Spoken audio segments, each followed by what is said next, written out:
Organisasi Pebito atau Perempuan Bijak Toba melakukan audiensi resmi ke kantor Bupati Toba sebagai bentuk komitmen nyata dalam pembangunan daerah, khususnya pemberdayaan perempuan Toba.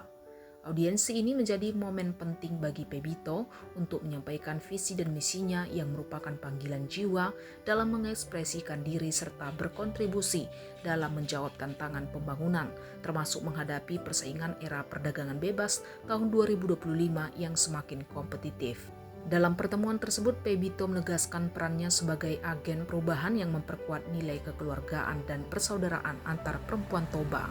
Nilai-nilai ini diyakini sebagai fondasi utama dalam membangun masyarakat yang tangguh, mandiri, dan sejahtera. Semangat Toba Mantap menjadi landasan gerakan ini untuk terus bergerak maju secara bersama-sama. Bupati Toba Effendi Napitupulu menyambut audiensi ini dengan hangat dan dalam sambutannya beliau menyampaikan apresiasi tinggi atas inisiatif dan dedikasi yang ditunjukkan oleh Pebito. Beliau juga menekankan pentingnya kolaborasi antara pemerintah dan organisasi masyarakat dalam mewujudkan pembangunan yang inklusif dan berkelanjutan. Ketua Pebito Hanna Idawati Sitohang menyampaikan bahwa audiensi ini merupakan langkah awal untuk memperkuat kemitraan strategis dengan pemerintah daerah.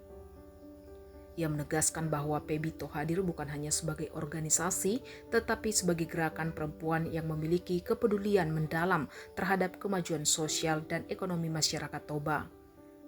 Audiensi ini menjadi awal yang baik bagi terjalinnya kerjasama yang lebih erat antara Pebito dan pemerintah Kabupaten Toba dalam mempercepat terwujudnya pemberdayaan perempuan yang inklusif, berdaya saing, dan berlandaskan nilai-nilai luhur budaya Toba.